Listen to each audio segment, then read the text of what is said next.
Pronto, agora vamos começar. Alguém lembra onde a gente parou a aula passada?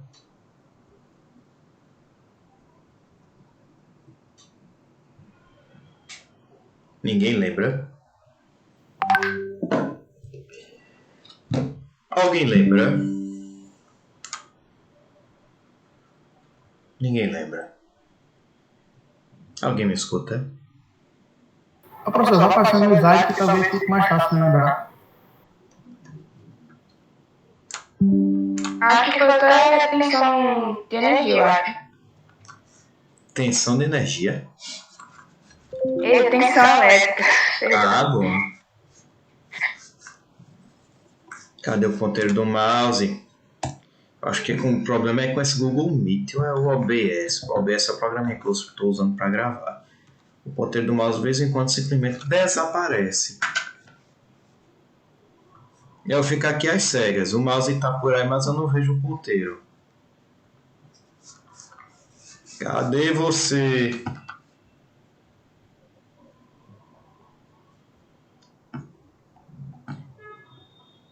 O professor, eu acho que o senhor parou de apresentar. Parei porque eu estou tentando resolver essa bexiga do ponteiro do mouse. O cursorzinho do mouse. Cadê? Não dá para trabalhar no computador com o mouse sem ver o cursor. Aconteceu isso na quarta-feira.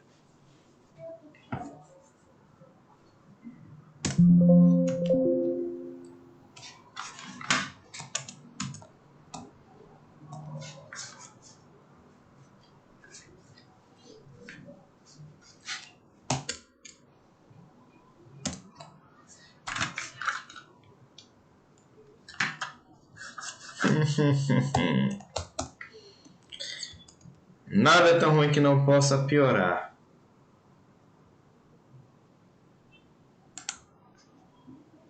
Eu tenho que sair da apresentação do PowerPoint e voltar para ela. Mesma coisa na quarta-feira. Bom. A aula passada a gente fez uma revisão, introduziu alguns conceitos, muita coisa vocês já sabiam, sobre circuitos elétricos, carga elétrica, corrente elétrica, tensão elétrica, e a gente parou aqui em potência. A gente viu até tensão, depois esse aqui foi o último slide. Então, a aula de hoje, a gente vai continuar com potência. Então, potência é definida como a taxa de variação temporal, ou seja, derivada, do gasto ou absorção de energia, ou seja, se o gasto ou absorção de energia é denotado por W, trabalho sendo realizado sobre uma partícula ou algumas partículas, cargas elétricas, então a potência é definida como dW dt. Se eu multiplico em cima e embaixo por dq, eu posso escrever esse dW dq como dW dq vezes dq dt. Cortando aqui, ó, dq com dq, dá no mesmo. Professor, o senhor não está apresentando ainda não. Ops. Eu sem querer querendo.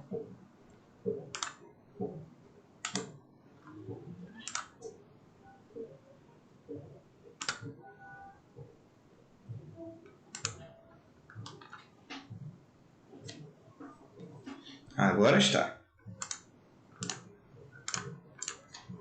Então, potência é dW, d trabalho dt, que é igual a d trabalho dq vezes dq dt.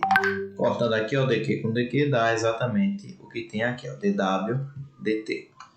dw dq, a gente já viu que é a própria definição da tensão elétrica, que tem a ver com energia potencial. Então, tensão elétrica, dW dq é V. dq dt, a gente já viu que é a própria definição da corrente elétrica. Quanto de carga passa pelo tempo. Portanto, eu posso escrever P como V vezes I. Tensão elétrica vezes a corrente. Fórmula geral para potência em circuitos. Qual é a unidade da potência? W, trabalho, mesma unidade de energia. Trabalho, variação de energia, então J. dt, tempo, segundo. Então, joule por segundo. Joule por segundo é definido como watt, representado por W maiúsculo. W aqui de watt, esse outro W aqui de cima é de trabalho. Convenção de sinal. Convenção de sinal passivo é realizada quando a corrente entra pelo terminal positivo de um elemento. Essa imagenzinha aqui à esquerda. Imagine que isso aqui é um componente, é um elemento elétrico, um componente passivo. Convenção de sinal passivo, componente passivo. Então a gente costuma fazer essa convenção. Se a tensão é positiva em cima, negativa embaixo, a tensão em cima está maior que a de baixo, então a corrente entra no componente pelo terminal de cima, entra pelo terminal positivo. Que é assim que vocês fazem desde a segunda série, quando o professor da escola desenha um resistor. Neste caso, qual é a potência dissipada no resistor? Potência igual a positivo, V vezes I. Se a corrente entra pelo terminal negativo, segundo a imagem, que o terminal de cima está num potencial maior que o terminal de baixo. Então, neste caso aqui, a corrente não está entrando pelo elemento, a corrente está saindo do elemento pelo terminal positivo. Se ela está saindo pelo terminal positivo, é porque ela está entrando pelo terminal negativo. Então, se ela está entrando pelo terminal negativo, isso aqui é a convenção de sinal ativo. Por exemplo, uma bateria. A bateria fornece, você alimenta um circuito, ela fornece corrente ao circuito. Então, é assim que você representa uma bateria. Um componente ativo, um componente que fornece energia ao circuito. Por exemplo, uma bateria, uma fonte de tensão. Então, por convenção, a gente diz que a potência é menos V vezes I. Aqui, potência mais VI, o componente está absorvendo energia. Potência igual a menos VI, o componente está liberando energia ao circuito. Então, componente ativo fornece energia ao circuito, componente passivo absorve energia. Dúvidas? Perguntem. Falem agora ou calem-se para sempre. Professor, o senhor pode repetir o final? Componente passivo e ativo. Componente resistor, capacitor, indutor, transformador, eu vou falar... Cadê? Mais adiante. São todos componentes passivos. Eles não têm a capacidade de fornecer energia ao circuito por si próprio. Então, a gente costuma denotar desta forma aqui. Se o terminal de cima está no potencial acima do terminal de baixo, que é o de cima mais e o de baixo menos, a corrente entra pelo terminal positivo do elemento. Por exemplo, num resistor. Então, a gente diz então que a potência nesse elemento é mais V vezes I. O elemento está absorvendo potência, absorvendo energia. Quando o elemento, o componente é ativo, fonte de tensão, por exemplo, uma bateria, então, ao invés da corrente entrar pelo positivo, a corrente sai pelo positivo e entra pelo negativo, ou seja, faz o oposto. Então, neste caso, que a gente chama de convenção de sinal ativo. Então, neste caso, a gente define a potência como menos VI. Só isso. Potência negativa é porque o elemento está fornecendo energia ao circuito. Potência positiva, o elemento está absorvendo energia do circuito.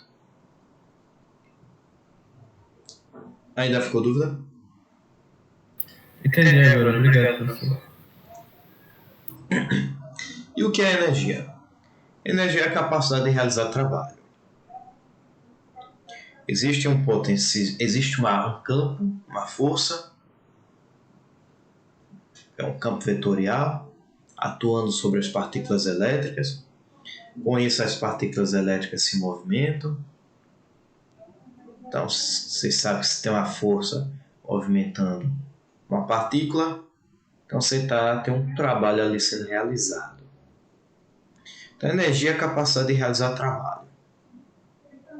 Se a potência instantânea é constante com o tempo, é igual a P vezes T. A gente viu atrás a potência dW dt. W é energia, né? Então vamos dizer D é dt. Então D é dt, então D é igual a P dt. Se o P é constante com o tempo, portanto é igual a P vezes T. Se a potência varia com o tempo, então ó, aquela formulazinha P igual a D é dt, então é igual a integral, se reescrever isso aqui, D é igual a P dt, então é igual a integral de P dt. Vamos dizer que eu quero saber a energia de entre 5 e 10 segundos. Dentro do intervalo de 5 segundos, começando em T0. Então é igual a integral de T0 até T0 mais 5 segundos de P dt. Então, só uma definiçãozinha básica, bestinha. Cálculo 1. Elementos de circuito. Existem muitos elementos possíveis de serem utilizados no circuito. Por exemplo, fontes de tensão, fontes de corrente, resistores, capacitores, indutores. Quando a gente estiver lidando com a parte de circuitos elétricos, a primeira parte do curso, não que as outras partes não sejam circuito. Então, quando a gente estiver lidando com a primeira parte da matéria, a gente vai ficar nesses componentes: fonte de tensão, corrente, resistor, capacitor, indutor. Resistor, capacitor, indutor, todos componentes passivos, e as fontes de tensão e corrente, componentes, elementos ativos.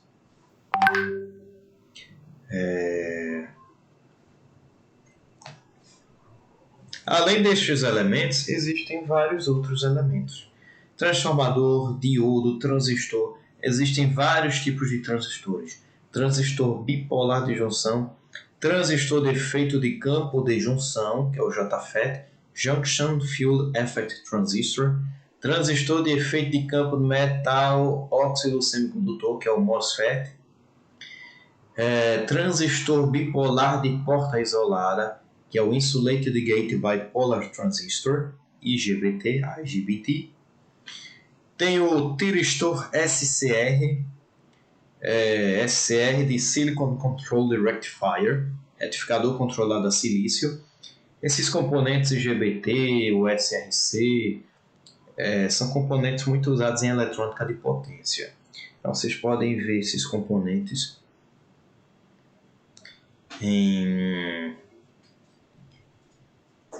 sistemas, por exemplo, que alimentam motores, sistemas para fazer conversão de alternado para contínuo, de contínuo para alternado, com altas energias, altas potências. Já a fontezinha do computador de vocês, pode ser que não tenha nada disso. É uma fontezinha de potência mais baixa, então talvez nem tenha esses componentes. Ou talvez tenha. Como é uma fonte chaveada, pode até ter.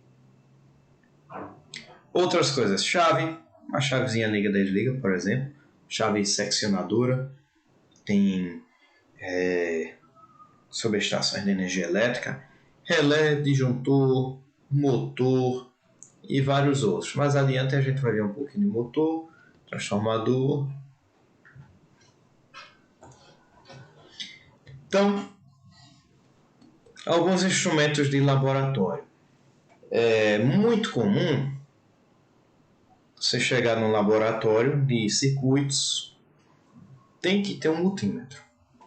Você chegar numa indústria, com certeza vai ter um multímetro lá.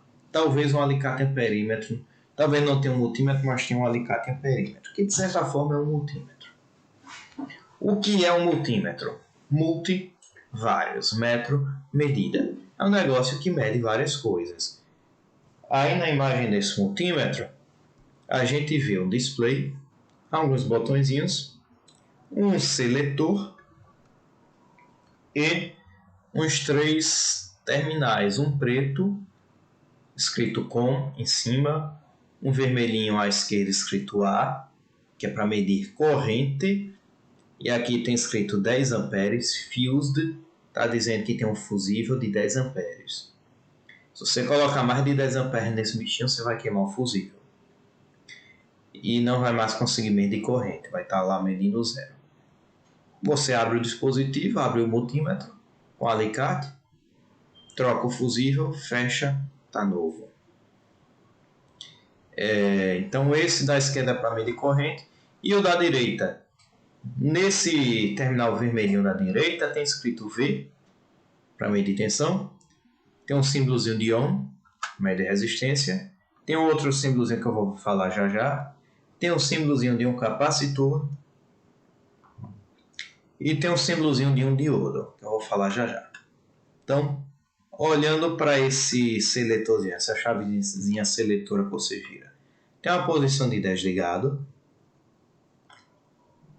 Logo à direita tem um V com um tio em cima. Esse tio em cima é para dizer corrente alternada. Então essa posição, a chavezinha nessa posição é para medir tensão alternada. Nessa mesma posição tem um H maiúsculo Z, Hertz, em cima em amarelo. Se você quiser medir frequência de uma tensão elétrica, por exemplo, a da tomada, você bota a chavezinha nessa posição e aperta esse botãozinho amarelo. E aí, ao invés de estar medindo tensão alternada, ele muda para medir frequência.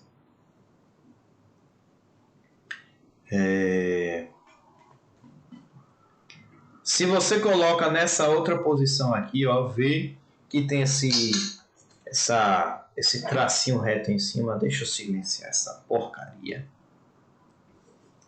Se vê que tem um tracinho em cima, tem um tracejado e tem um tracinho reto em cima. Isso aqui é para medir tensão contínua. Então, medição de tensão contínua e medição de tensão alternada são coisas diferentes. Tem uma outra posição que tem milivolt, com tio em cima. Esse tio em cima alternado, ou seja, para medir tensões baixas, abaixo de 1 volt, então você usa essa escala aqui de milivolt. Tem alguns dispositivos que tem várias escalas. Para que isso? Para você medir com melhor precisão. Se você vai, por exemplo, vamos dizer que você tem uma escala que vai até 1 volt e tem uma outra escala que vai até 600 volts. Se você tem um sinal de 200 volts, você vai medir com a escala de 600 volts. Se você botar na escala de 1 volt, é bem capaz de você quebrar o dispositivo. Mas você tem um negócio de 500 milivolts, você mediu lá, com a de 600, e viu, não, isso aqui é mais baixo que 1 volt. Para melhorar a sua resolução, você faz o quê? Bota na escala de 1 volt e faz uma nova medição. Na dúvida, você não sabe qual o nível de tensão, bota na escala mais alta e vá abaixando. Nessa mesma posição de milivolt, à direita tem aquele tracinho de tensão contínua. Então, apertou o botãozinho amarelo e aí você mede em milivolt tensão contínua. Você bota nessa posiçãozinha aqui que tem o símbolo do ohm, é para medir resistência. Você bota nessa posiçãozinha de baixo, que parece o quê? Parece aquele princípio de Huygens que vocês aprenderam em Física Geral 3, parece aquela ondinha se propagando. Isso aí é para fazer o que se chama de teste de continuidade. O que significa? Às vezes você está lidando com um circuito e Você está, por exemplo, suspeitando, você fez uma solda e quer saber se a solda está boa, e aí você solda entre duas posições diferentes, quer saber se a solda está boa, se o contato está bom, você bota esse teste de continuidade. Você podia botar no de resistência.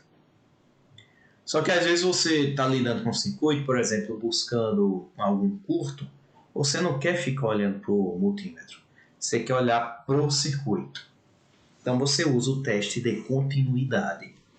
E aí quando o equipamento marcar um curto-circuito, ele emite um sonzinho, faz um pip, que é para saber. Sempre só olhar para o dispositivo para saber, tem um curto aqui. Às vezes o curto é proposital. Às vezes o curto não é proporcional. Às vezes um componente queimou e está dando um curto. Ou às vezes tem uma soldinha, alguma coisinha atrapalhando e está dando um curto. Acontece com dispositivos, componentes eletrônicos muito pequenininhos, às vezes acontece quando você está soldando, de soldar coisa errada e aparecer um curto. Então esse teste de continuidade é muito bom, muito útil em manutenção. Próxima posição é para testar diodo. Não vou ensinar o que é diodo para vocês, mas a gente vai falar em diodo mais adiante, assim, brevemente, só quando for falar em resistor, mas vocês não vão estar aprendendo aqui diodo comigo. Uma coisa mais avançada de eletrônica. Nessa mesma posição, você apertou o botãozinho amarelo, é para medir capacitância. Por que símbolo de capacitância tem um lado que é diferente do outro?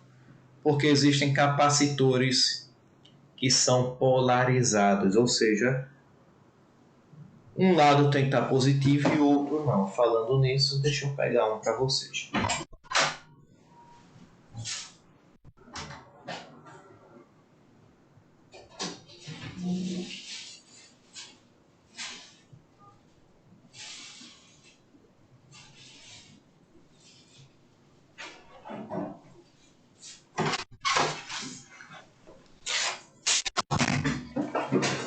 Existem alguns tipos de capacitores. Alguns tipos são polarizados e outros não. Olhando para a minha imagem, não para a apresentação, olhando aqui para a minha imagem. Isto aqui é um capacitor eletrolítico. Eletrolítico é um capacitor geralmente de grande capacidade, ele é grandinho e ele é polarizado. Aqui, capacitor, olha, tem dois terminais. E aqui tem uma marcação com um símbolozinho de menos. O que é que significa? Que está dizendo que o terminal deste lado é negativo. Esta imagem balançando é porque a minha gata estava passando atrás do computador, tá? Parou, né? Não parar de atrapalhar a aula. Então, isto aqui é um componente polarizado. Se você colocar a tensão positiva no terminal onde tem um menos, você pode estourar esse bichinho. Ele faz um... abre isso aqui em cima. Às vezes só incha. Às vezes ele abre e meio que uma pequena explosão. Tem umas coisinhas dentro que parecem papel. Ele joga isso para fora. Então, cuidado ao lidar com capacitores que têm polarização. Na verdade, cuidado ao lidar com qualquer componente para não fazer besteira, não queimar, o que for.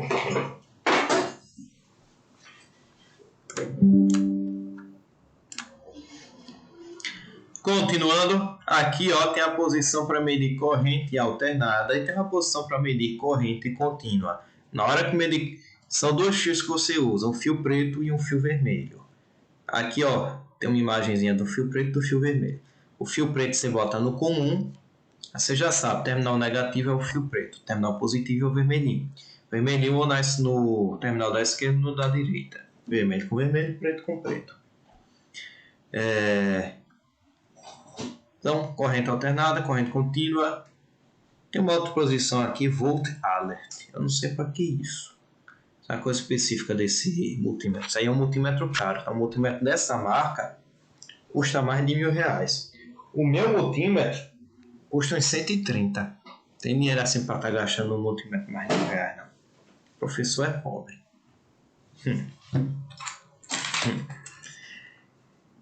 E esse bichinho aqui, alicate a perímetro. Ele faz a mesma coisa que o multímetro. De certa forma, ele é um multímetro. Porém, para medir corrente no multímetro, você tem que botar o multímetro em série. Toda a corrente que você quer medir tem que estar passando pelo multímetro. Então, imagine que você tem um fio que quer medir a corrente naquele fio. Você teria que achar um pontinho onde tem uma conexão simples de soltar para você botar o multímetro ali na posição, ou cortar o fio no meio para conectar o multímetro e depois emendar o fio de novo. Não vai fazer isso, né? Então, quando a tensão é alternada, e é muito comum técnicos em elétrica para fazer a instalação elétrica da casa de vocês, de uma indústria, muito comum indústria também, ter um alicate amperímetro para você medir tensões, correntes alternadas. Então, ao invés de você ter que botar o multímetro em série, o fio por onde passa a corrente, você aperta aqui essa coisinha aqui, o alicatezinho abre. Essa boquinha do alicate, essa garrinha abre. E aí você coloca o fio aqui dentro e solta para a garrinha fechar e fazer um contato aqui. Então, quando isso aqui ocorre, vocês já aprenderam lá em física geral, eletromagnetismo, que uma corrente alternada induz um campo. Então você tem um campo gerado aí no alicate amperímetro. E com isso o alicate consegue medir correntes alternadas sem a corrente ter que passar pelo alicate. Passar pelo circuito do alicate. A corrente só precisa passar dentro dessa garrinha aí do alicate. Então,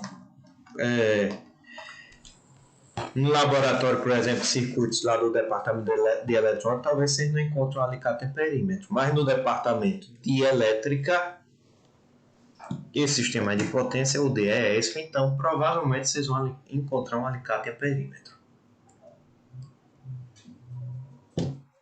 Porque o pessoal da eletrônica não costuma medir coisas assim, correntes altas, corrente alternada. O pessoal da eletrônica é mais corrente baixa, circuitos de baixa tensão, baixa corrente e, em geral, tensões contínuas. Além desses tipos de multímetro, existe um chamado multímetro de bancada, que é um bichinho maior, mais pesado, bem mais caro. Um bichinho desse aí, Keysight é uma marca muito boa de equipamentos elétricos de medição. Esse Keysight, na verdade, ele era da Agilent. Em algum momento a Agilent vendeu a parte de elétrica, virou Keysight. Então, esse bichinho aí custa algo como uns, eu diria que em torno dos 8, 10 mil reais. Esse multímetro de bancada, bonitinho, pretinho. Aí na frente tem, como é um multímetro de bancada, maior, mais pesado e também mais caro, então ele tem mais coisas. Por exemplo, aqui tem uma entrada para um pendrive. Então você pode pedir para ele estar gravando medições do pendrive. Atrás tem outra conexão USB que você pode conectar a um computador. E aqui o site já fornece o programinha de aquisição. Então você pode estar fazendo a aquisição do que você pedir no programa.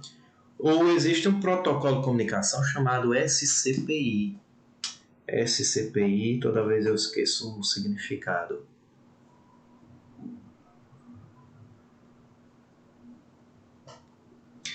SCPI,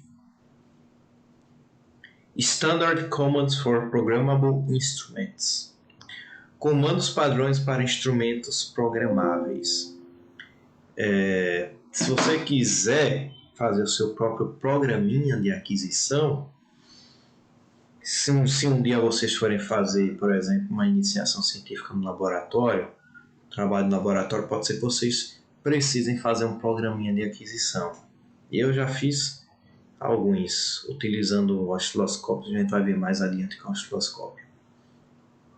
Então, aí você pode usar, tem um manual do programador.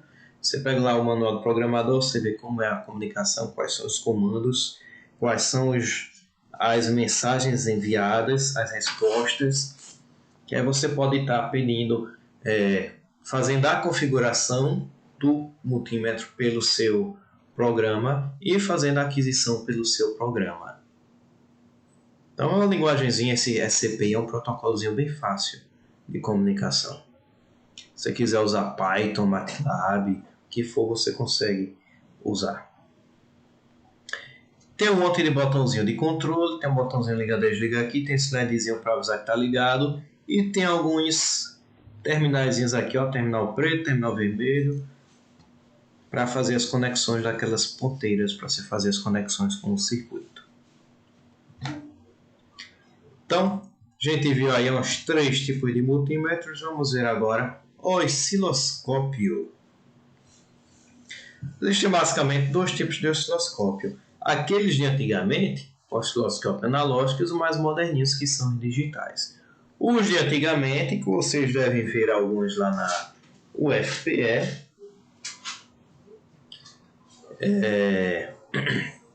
com certeza tem digital também, mas por mim em laboratório de ensino era só analógico. Não, mentira. Eu montei um digital também para vocês aprenderem a usar digital também.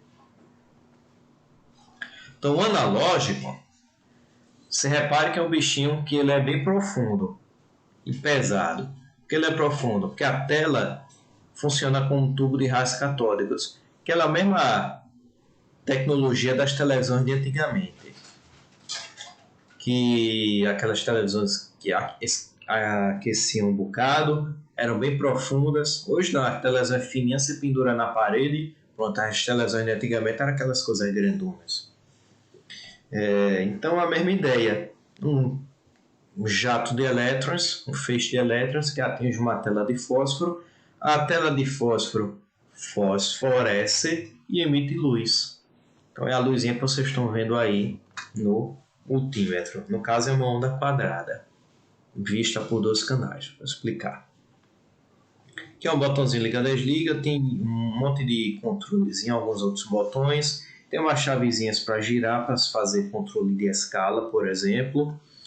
Este osciloscópio tem 2 canais. Um canal aqui, ó, você vê aqui esse fiozinho saindo, e o outro canal aqui, ó, esse outro fiozinho saindo.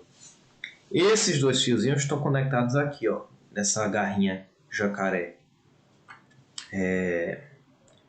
O osciloscópio costuma ter, para se mexer no osciloscópio, ter uma própria padrão do osciloscópio, eles costumam ter uma saída de onda quadrada, que é o que vocês estão vendo aqui. Então, os 2 canais do osciloscópio estão conectados a essa saída de onda quadrada. Por isso, vocês estão vendo 2 ondas quadradas em fase no osciloscópio. Os 2 canais estão medindo exatamente a mesma onda. Tem uma defasagem vertical, vai sair simplesmente um controlezinho. Você pode ajustar isso, cada canal em separado. Aqui ó, tem essa chavezinha, você ajusta esse canal, girando, essa outra chavezinha você gira e ajusta o canal 2. Esse osciloscópio digital da direita, vocês reparem que ele é bem fininho, não é fino como a televisão, é mais grossinho. Mas a tela é bem fininha, tela moderninha de, não sei se display de cristal líquido ou LED. Hoje em dia a televisão costuma ser de OLED ou QLED, que é de Quantum Dots, pontos quânticos. Esse osciloscópio também tem 2 canais. Repara aqui, ó, tem um canal 1, onde está o cursor do mouse, tem uma listrinha amarela. E aqui, ó, na ponteira, isso aqui é a ponteira do osciloscópio. Tem um aro amarelo aqui, um aro amarelo aqui, para indicar que isso aqui é o canal 1. Na ponteira tem uma garrinha jacaré. Essa garrinha jacaré para o terminal, para referência. E aqui, nessa pontinha aqui, você aperta isso aqui e aparece uma garrinha. Que aí você coloca na tensão que você quer medir. Então, referência e a tensão que você quer medir. tem vários aros de cores diferentes para você colocar. Essa segunda ponteira aqui, ó, tá no canal 2. Canal 2, se vocês olharem aqui, tem umas coisinhas rosa, violeta, fúcsia, magenta, sei lá que bexiga é essa aqui. Lilás. Vamos chamar de rosa. Sou homem, homem não consegue diferenciar muitas cores não. Vamos chamar isso de rosa. Então, esta ponteira deveria estar com aro rosa, tá? Quando você compra o osciloscópio, tem uns aros para você colocar. Deveria ter posto o aro, tá até aqui a imagem do aro. Você bota o aro rosa para indicar que o canal 2 é rosa. Pronto. Então, a imagem que vocês estão vendo aqui, canal 2, o rosa, e essa imagem amarela é do canal 1. Então, vocês identificam aqui, vocês identificam na imagem da tela, vocês identificam na ponteira qual canal é qual canal. Esse osciloscópio tem só 2 canais. Tem osciloscópio que tem 4 canais. Eu já fiz a aquisição com osciloscópio de 4 canais. Então pronto. O que é que o osciloscópio faz? Desenha o formato da onda na tela. No caso aqui, ó, onda quadrada, desenhou a onda quadrada na tela. Se a onda for senoidal, então o osciloscópio vai desenhar a onda senoidal na tela. Então, o formato que a onda de tensão tiver é o formato que será desenhado na tela.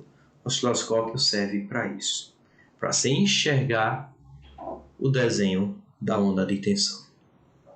Dúvidas?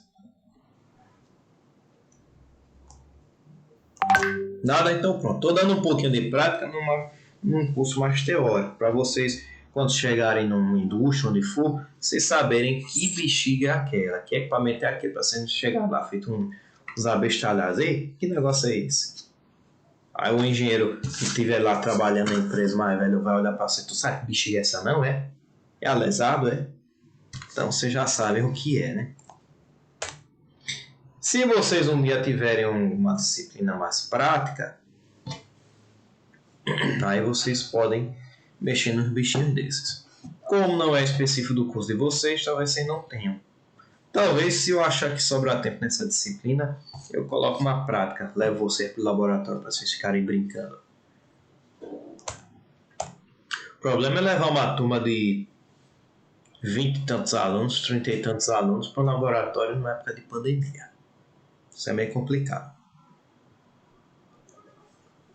Bom, se eu achar que vale a pena, a gente vê como faz.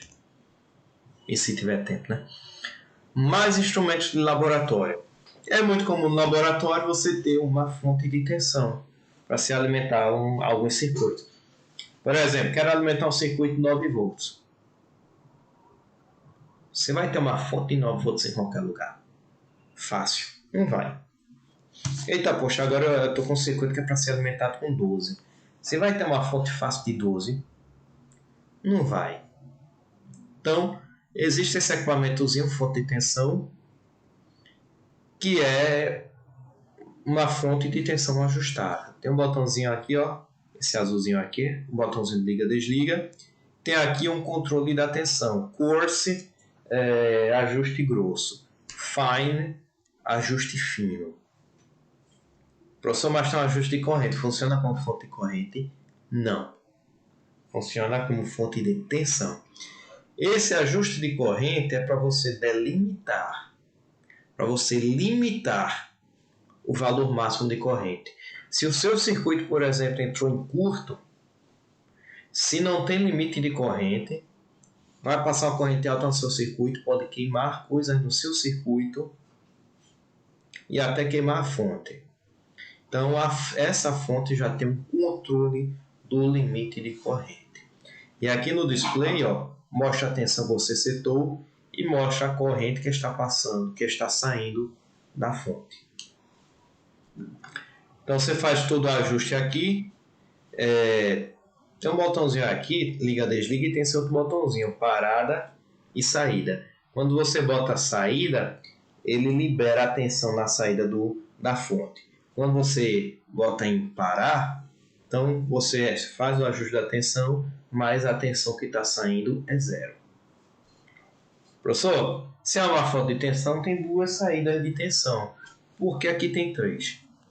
Algumas fontes de tensão, na verdade, têm 3 saídas de tensão.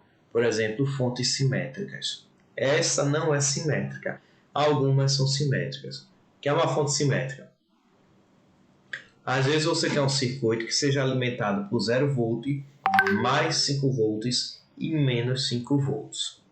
Ou seja, isso é uma fonte simétrica, mais ou menos 5 volts. Às vezes você só quer uma fonte que seja de 5 volts, acabou-se. Então é o 0 e 5 volts, acabou-se. Esta não é simétrica, então é só 0 e 5 volts. Então aqui, ó, os terminais, tem o terminal vermelho. Vamos dizer que você setou, você configurou para ter uma saída de 5 volts. Então o terminal vermelho é onde vai sair os 5 volts. Terminal preto é onde vai sair o 0 volt. Agora, e esse verdinho? Verdinho, ó, GND. GND é a abreviatura para ground, que significa terra. Então esse verdinho está encostado, está conectado ao terra da tomada. Então se a sua tomada for aterrada, e eu espero que seja, então vai estar aí aterrado esse verdinho. E aí você pode, por exemplo, você quer uma tensão de 5 volts, mas você quer que ela tenha uma referência, que ela seja referenciada com terra. Aí você conecta esse verdinho aqui com o preto. Então o preto é o seu terra e o seu 0 volt, e o vermelhinho é o seu mais 5 volts. Ah, não, eu quero que a fonte seja de 0 volt, de menos 5 volts e seja referenciada com terra. Você conecta esse terra no vermelho, então o vermelho vira o seu 0 volt e o seu preto vira o seu menos 5 volts. Então não tem nenhum problema fazer isso.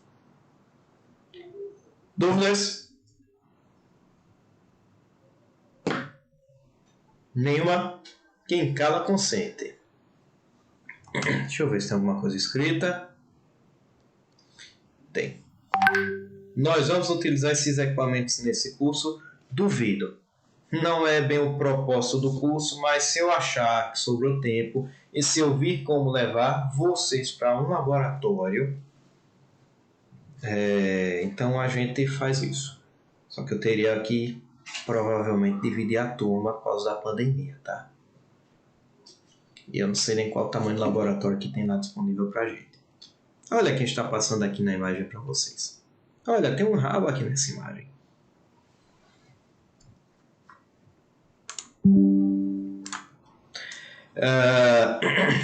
O último instrumento que a gente vai ver, gerador de função. Às vezes você não quer um sinal para alimentar o seu circuito, como é o da fonte de tensão. Às vezes você quer, por exemplo, um sinal que tem uma onda senoidal. Às vezes você quer até alimentar com uma onda senoidal. E aí esse gerador de função entra na história. Isso aqui é uma onda senoidal com uma certa frequência, com uma certa amplitude. Então você bota aí, ó, aqui tem uns desenhinhos. O primeiro é uma onda, se eu estou enxergando direito, isso é uma onda retangular ou onda quadrada. O segundo, se eu estou enxergando direito, é para onda triangular. E o terceiro é para onda senoidal. Estou enxergando direito? Nada. Na verdade, o terceiro é para onda quadrada, o primeiro é para onda senoidal, o do meio é para onda triangular. Então você seta o desenho da onda que você quer, você seta a frequência, a escala de frequência que você quer. Aqui tem um monte de botãozinho com várias escalas, até 2 Hz, até 2 kHz, 20 kHz, não, perdão, 2 Hz, 20 Hz, 200 Hz, 2 kHz, 20 kHz, 200 kHz e 2 MHz. Então você ajusta, você quer trabalhar com, vamos dizer, 300 kHz. Então você bota na escala de 2 MHz. Você quer trabalhar com 50 kHz.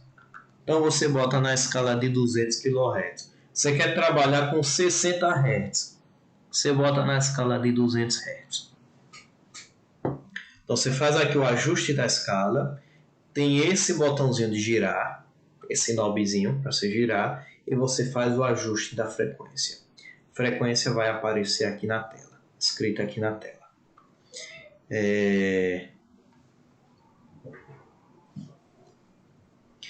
Tem também aqui alguns outros ajustes. Tem um ajuste de offset, que é o nível de tensão DC a mais que você dá ao seu sistema. Tem um ajuste da amplitude da tensão, ou seja, você quer uma onda senoidal de 5 volts pica-pico. Então você faz o ajuste em um desses knobzinhos. Eu quero agora uma de 10 volts pica-pico, então é só você girar o knob para você aumentar o valor da tensão. Esse botãozinho vermelho aqui é um botão liga-desliga. E pronto. É isso aí, gerador de função, contenção, osciloscópio, multímetro de bancada, alicate em perímetro, alguns instrumentos de laboratório. Pode ter mais? Pode. Em geral, laboratório de prática de circuitos vão ter esses instrumentos. Se você for para um laboratório de pesquisa, por exemplo, um laboratório que lide com laser pulsado, laboratório de óptica com laser pulsado, aí vocês podem ver outros equipamentos, por exemplo, a fonte de tensão que eu falei, a fonte de tensão é simétrica, vocês vão encontrar normalmente. Vocês podem encontrar amplificador lock-in, amplificador boxcar, servomotores, motores de precisão altíssima. Eu já trabalhei com motor que eu fazia o controle, tem uma precisão de centenas de nanômetros, que são estágios de translação muito usados. O que você fez? Não aperte os botões. Alguns estágios de translação para fazer controles precisos de posicionamento. Então, isso pode ser muito importante em alguns trabalhos, geralmente com laser que se usa isso. E ferramentas, né? Alicate de corte, alicate de bico fino, alicate de bico inclinado, ferramenta para crimpar, para fazer crimpagem. Por exemplo, você vai fazer aquele conectorzinho de fazer um cabo de internet, um cabo Ethernet. Você cortou lá o cabinho e vai botar o conector em cada saída do cabo. Aí você bota o conectorzinho, o RJ45, e bota num alicate de crimpagem. Que mais? Alguns alicates para descascar fio também. Então, ferramentas também, tem um bocado. Então, é isso aí. Quem tiver curiosidade, estiver passeando, um dia for fazer compra no Atacado dos Presentes, Ferreira Costa, Rua da Concórdia. Na Rua da Concórdia, entra nas lojas de eletrônica e fica olhando as ferramentas que tem. Se for na Atacado dos Presentes, Atacado dos Presentes, Ferreira Costa, você vê também um monte de ferramenta. É sempre bom, de curiosidade, estar lá, passeando lá no meio das ferramentas para ver o que tem. Vocês vão ver muitas coisinhas dessas. Ferreira Costa, Atacados Presentes, vocês vão ver multímetro, alicate a perímetro. Multímetro de bancada, não. Isso é mais específico. Multímetro de bancada, talvez vocês vejam na Rua da Concórdia, tá? Talvez não. Osciloscópio vocês vão ver na Rua da Concórdia. Fonte de tensão, gerador de função na Rua da Concórdia. Dúvidas? Nenhuma? Tranquilo, professor. Então tá. Estou dando um pouquinho de prática numa matéria bem teórica. Para vocês não... Já que eu sei que não é matéria específica de vocês, sim, vocês não vão ter várias matérias disso, para talvez vocês não entrem no laboratório, fiquem mexendo nos equipamentos e tudo mais, mas pelo menos vocês vão dar uma... saber o que é aquele equipamento, para que serve.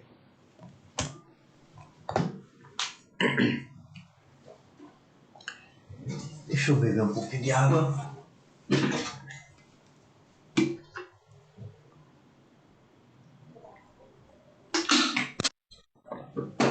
Fazer a chamada, né?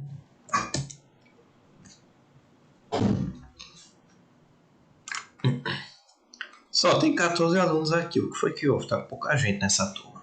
Turma da quarta-feira à noite, turma é 12, encheu de gente.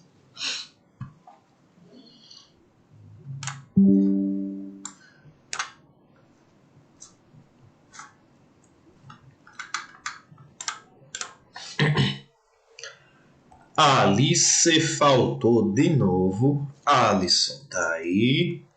O Alisson brasileiro. Anderson faltou de novo. André do Vale Voigt faltou de novo. Anne Caroline tá aí. Antônio Matheus faltou de novo. Claudio No faltou de novo. Emanuel tá aí. Ô Emanuel, qual é teu curso e período? Eu sou engenharia mecânica. Eu tô no quarto período. Certo. Gabriel faltou de novo. Tem um monte de gente que tá faltando de novo.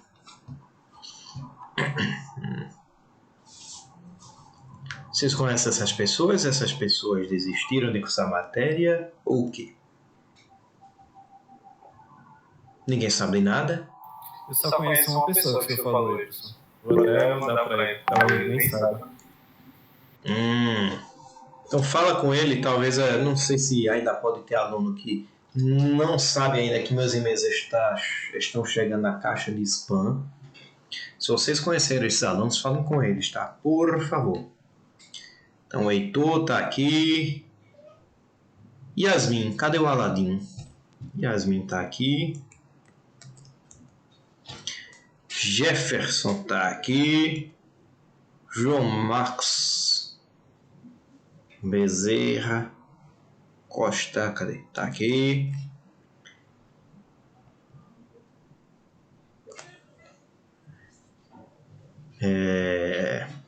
Caroline faltou de novo. Lígia tá aqui. Lorena faltou de novo. Por enquanto, quem faltou nessa aula é porque faltou de novo. Na aula passada, teve gente que já veio nessa aula e faltou na aula passada. Aí provavelmente é aquele probleminha que a gente teve. Eu não sei se vocês já viram. Eu gravei a aula na gente e coloquei no YouTube e disponibilizei o link para vocês. Enviei por e-mail. Então fiquem checando o spam de vocês, tá? Até tudo se resolver. Então Lorena faltou de novo. Luana tá aí. Lucas faltou de novo. Maria Denise tá aí. Maria Fernanda tá aí.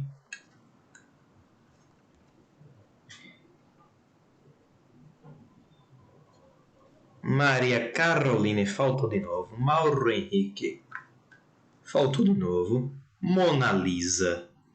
La Gioconda faltou de novo. Rian tá aí. Raíssa foi a única pessoa. Raíssa, eu acho que tirou a eletrotécnica da grade, na modificação. Que tristeza. Não deve ter gostado de mim. Ela veio na primeira aula. Foi a única pessoa que veio na primeira aula, não veio agora.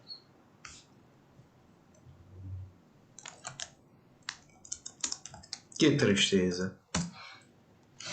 Ela gostou sim. Tanto que saiu. Tanto que desistiu.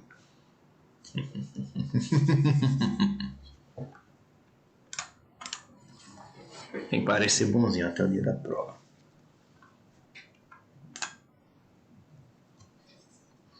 Tá gravando essa, professor? Tá gravando sim. Checar se tá... Pera, deixa eu checar se tá gravando. Tá gravando sim.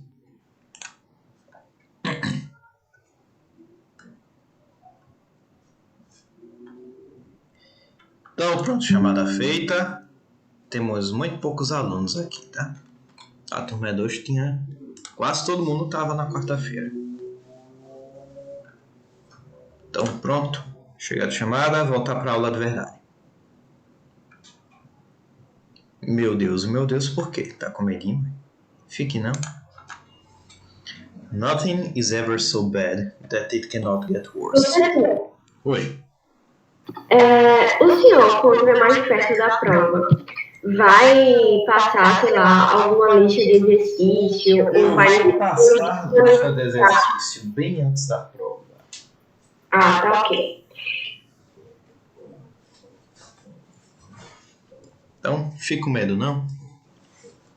É que vocês são alunos da UFPE, né? Então, os melhores alunos de engenharia. O UFPE e o UPE, os melhores alunos de engenharia de Pernambuco. Então para vocês é besteira.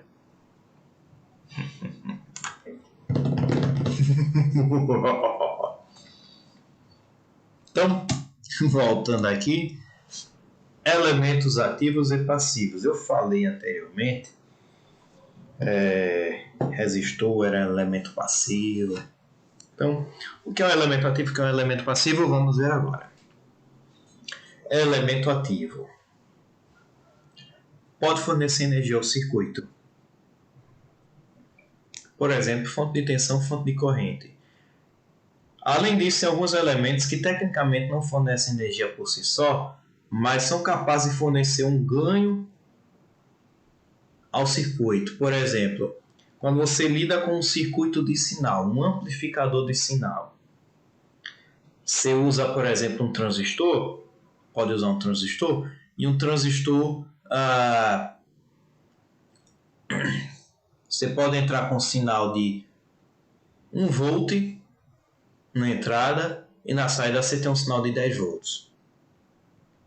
Então, transistor, um circuitinho com transistor pode fazer isso. Então, ele dá um ganho no sinal, um ganho de tensão no sinal. Tá, professor, mas e o transformador? O transformador pode dar um ganho de tensão? Pode. Você pega um transformador na sua casa, a sua casa é 220, né? Você botar 220 no lado do transformador, do outro lado você tem uma saída de 110 volts. Não invertam. Não coloquem 220 na saída. Porque pode ser que ele não aguente. Não aguenta a isolação, tá? Mas o transformador, tecnicamente, é simétrico. Então, você pode, por exemplo, no lugar do 110 volts, que seria a saída, você bota como entrada e você coloca 110 volts na saída, no que seria o lado de saída. E no lado que seria a entrada, você tem uma saída de 220 volts. Então, o transformador pode tanto subir quanto descer a tensão. Só depende do número de espiras, da relação de espiras entre entrada e saída. Isso a gente vai ver adiante no curso. Então, por que o transformador é um componente passivo? Porque o transformador não tem a capacidade de fornecer potência ao circuito. A potência que entra tem que ser a potência que sai. Considerando as perdas do transformador, o que sai é menor do que o que entra. Então, o transformador ele muda o nível de tensão. Mas, para isso, ele também muda o nível de corrente. Então, se ele aumenta a tensão, se a saída tem uma tensão mais alta do que na entrada, a corrente da saída é menor do que a corrente da entrada. Então, balanceia. Então, como a eficiência nunca é de 100%, então a potência na saída é menor do que a potência na entrada. E o transistor? O transistor tem capacidade de fornecer potência? Por si só, não. Mas no caso, por exemplo, de um circuito de sinal, o transistor tem a capacidade, e você alimenta o transistor por fora, e por seu sinal, o transistor tem a capacidade de aumentar a potência do sinal. Então, por isso, o transistor é considerado um elemento ativo. Circuito integrado, mesma coisa. Dentro do circuito integrado, se alimenta o circuito integrado, tem vários transistores dentro, tem as saídas do circuito integrado. Você pode usar uma saída, por exemplo, para alimentar um LED. Então, o circuito integrado é considerado um componente ativo.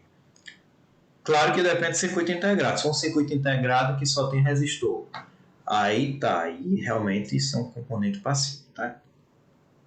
Eu botei o circuito integrado aí no ativo, que eu não tinha dado essa ideia. Eu dando aula para vocês aí, eita, poxa, tem circuito integrado que é só um monte de resistor dentro.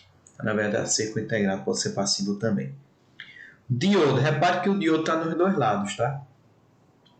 O diodo pode ser um elemento passivo, pode ser um elemento ativo, que em alguns momentos, a depender do tipo de diodo, o diodo pode ter uma resistência dinâmica negativa. Você aumenta a tensão e no final você tem um ganho de... e você tem umas outras coisinhas a mais no diodo.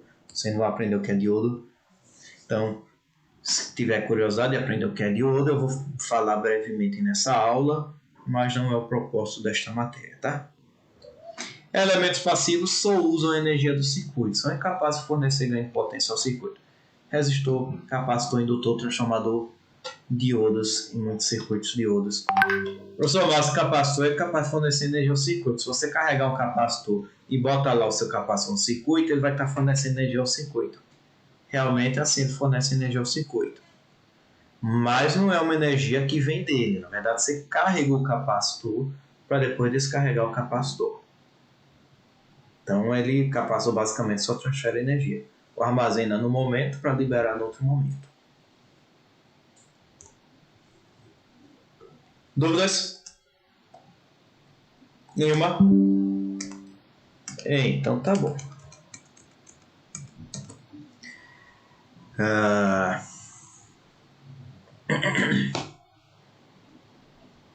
Elementos ativos que a gente vai estudar aí na parte de circuito. Fontes. Fonte de tensão. Olha aí, fonte de tensão representada por um círculo e um terminal aí, um lado mais, outro menos, para representar qual é o lado positivo. Tem esse outro desenho aí da fonte de tensão. Geralmente, pilha é representada desta forma. Pilha, bateria é representada desta forma. Pilha assim, a bateria pode ser tipo mais de uma coisinha dessa, que bateria é uma sequência de pilha. Em inglês não existe pilha e bateria não, em inglês é tudo battery. Em português existe pilha e bateria. Então pilha, por exemplo, aquela pilha de 1,5 volt. Já uma pilha de... você pode fazer uma bateria de 9 volts. A bateria 9 volts não é só aqui, pessoal de química. Não é a química que gera 9 volts. Na verdade, é uma sequência de pilhas de tensões menores que somadas dão 9 volts. Por isso é chamada de bateria e não pilha. Mas em inglês é tudo battery. E se a fonte de tensão for alternada? Então a gente usa esse símbolozinho aqui, ó, do circular. E ao invés de botar mais e menos dentro, a gente bota o símbolozinho de corrente alternada, que é aquele senoide. Fonte de corrente. Fonte de corrente é um círculozinho com uma setinha dentro, indicando qual é o sentido da corrente. Professor, e essas fontes aqui embaixo, que ao invés de ser um círculo, é um quadrado ou losango? Quando você viu uma fonte que tem um desenho de um quadrado ou losango, isso é uma fonte dependente. Que bexiga é uma fonte dependente? O próprio nome já diz. Depende de outra coisa. Qual é a saída dessa fonte de tensão? V. Quanto vale V? Não sei. Depende de outra coisa. Qual é a saída desta fonte de corrente? Depende de outra coisa. Vamos ver um exemplo. Aqui é um circuitinho. Tem uma fonte de tensão de 5 volts. Tem 3 componentes, A, B, C. Tem uma correntezinha aqui passando pelo C. O valor dessa corrente é I. E aqui tem uma fonte de tensão dependente. Qual o valor dessa tensão? 10 vezes I. Então vamos supor que o I seja de 0,1 ampere. 10 vezes I dá 1 ampere. Então, 1 ampere, perdão, falei besteira. Então 10 vezes I, 10 vezes 0,1 vai dar 1. Então, na verdade, essa fonte de tensão é de 1 volt. Existe um fatorzinho aí de transcondutância, que é esse fatorzinho 10, esse 10 tem uma unidade, tá? A unidade é V dividido por A, volt dividido por ampere. Que aí você bota 10 volts dividido por ampere vezes a corrente, 0,1 ampere. Você corta 1 ampere com 1 ampere, fica volt. Tá? Então, esse fatorzinho na frente pode ter unidade. Então, aqui eu estou mostrando uma fonte de tensão que depende de uma corrente. Também pode ser uma fonte de tensão que depende de outra tensão. Fonte de corrente pode depender de outra corrente ou pode depender de tensão em algum lugar do circuito. Professor, e na prática? Na prática, o que é uma fonte de tensão na prática? A tomada na sua casa é uma fonte de tensão alternada. Uma pilha de 1,5 volt é uma fonte de tensão contínua de 1,5 volt. Uma fonte de corrente, professor. Fonte de corrente, por exemplo, uma fonte de tensão com uma resistência interna muito grande comparada com a resistência que você quer alimentar. Então, quem domina a corrente que vai sair dessa fonte é a resistência interna da fonte. Um transistor pode funcionar como uma fonte de corrente. Transistor é um componente, deixa eu mostrar para vocês um transistor.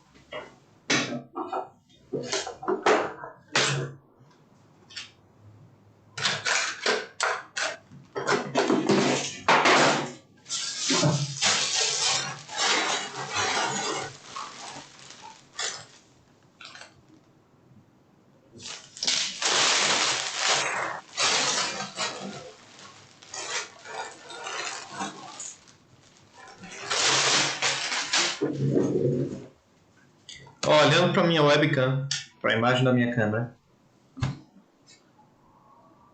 2 transistores diferentes, 2 encapsulamentos diferentes, porque os encapsulamentos são diferentes. Esse aqui é um transistor de baixa potência.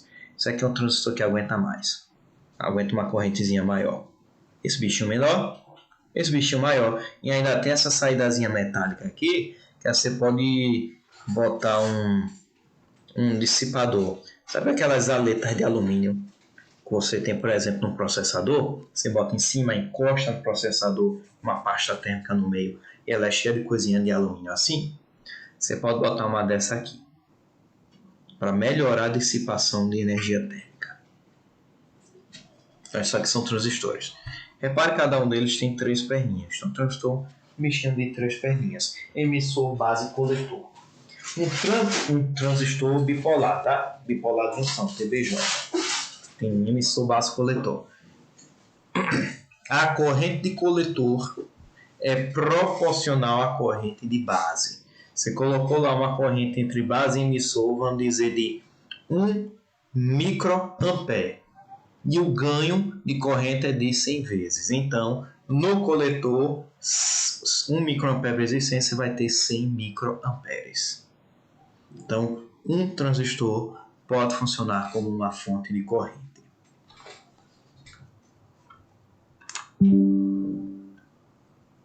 Tranquilo? Dúvidas?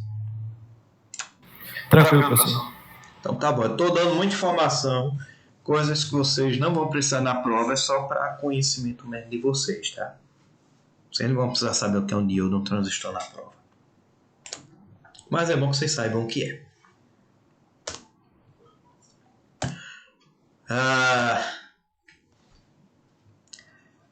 Princípio da conservação de energia. Na natureza nada se cria, nada se perde, tudo se transforma. Lavoisier. Então, tem um monte de gente, se você procurar no YouTube, você vai encontrar um monte de coisa. Uma maquininha de energia infinita. Não existe. Ninguém nunca conseguiu fazer isso. Se alguém conseguir fazer isso, que eu duvido que alguém um dia consiga fazer isso, conseguiu sugar a energia de, sei lá, do nada, criar energia, você não vai criar energia.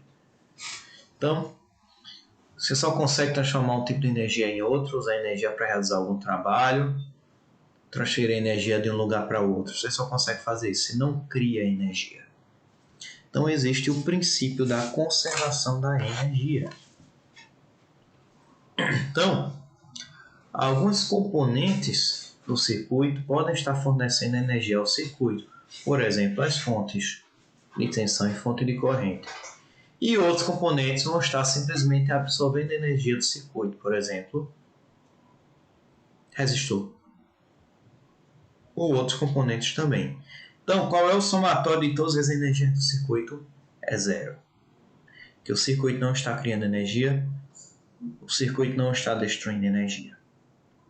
Então, se você pensar, somatório de toda a energia que é absorvida, a potência absorvida igual à potência fornecida com menos na frente, porque você está considerando que a energia, o que é absorvido é positivo, o que é fornecido é negativo.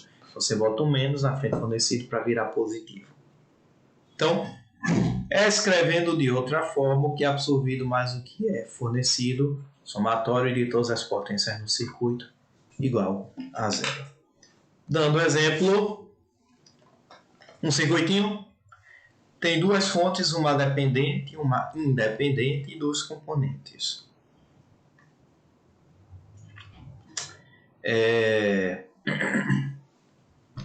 Então aqui, ó, aqui embaixo a gente define o 0 volt, aqui tem 20 volts por causa dessa fonte. Aqui eu estou dizendo que tem 8 volts. Então tem uma queda de tensão de 12 volts aqui, tem uma queda de tensão de 8 volts aqui. Essa correntezinha, cada componente está com nome, P1, P2, P3, P4. A correntezinha que está passando por P2 é de 5 amperes. Correntezinha não, é corrente alta. Para engenheiro eletrônico, 5 amperes é muito alto. Então, quando está passando essa corrente aí, I, que é igual a 5 amperes em P2. Essa fonte dependente vale 0,2 vezes I. É uma fonte de corrente. Se I é 5, 5 vezes 0,2 dá 1 ampere. 5 amperes passando por P2 mais 1 ampere vindo por esse outro lado resulta em 6 amperes atravessando P3. Então, vamos calcular a potência de cada um desses elementos. Então, elemento P1. Elemento P1. Tensão 20 volts. Corrente 5 amperes. Potência igual a V vezes I. V vezes I, 20 vezes 5, 100 watts. Negativo. Por que negativo? Porque ele está fornecendo potência ao circuito. Ele é uma fonte. Está fornecendo. Toda fonte fornece, não necessariamente. Se, por exemplo, se aqui eu tivesse uma fonte maior e a corrente estivesse entrando nessa fonte de 20 volts, então essa fonte estaria absorvendo potência, tá? No caso, ela está fornecendo potência, então 100 watts. Nesse elemento P2, 12 volts, isso é um elemento passivo, 12 volts, corrente entrando pelo terminal positivo, então está sendo energia dissipa nesse elemento. 12 vezes 5, 60 watts. P3, 8 vezes 6, 48. P4, eu tenho 8 volts aqui em P4 e eu tenho uma corrente de 1 ampere. 8 vezes 1, 8 watts. Negativo, porque é negativo, isso aqui é uma fonte de tensão, o positivo está em cima e a corrente sai de cima e entra no negativo. Como a gente já viu lá naquele slide anterior. Qual foi? Cadê? Aqui nesse slide aqui. Imagine que um resistor positivo em cima, a corrente entra por cima, potência mais. Agora uma fonte, mais em cima, corrente sai pelo mais, então menos.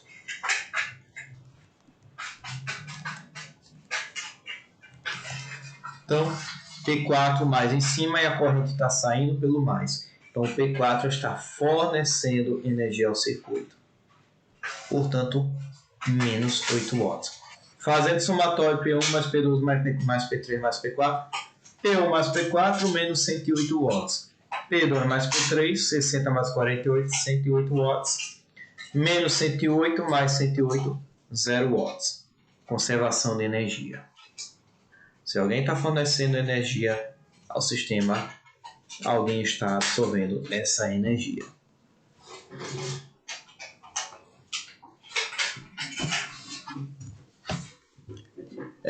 Então, na verdade, depois eu vou reorganizar isso aqui. Eu vou separar esse slide. Vou botar no outro slide.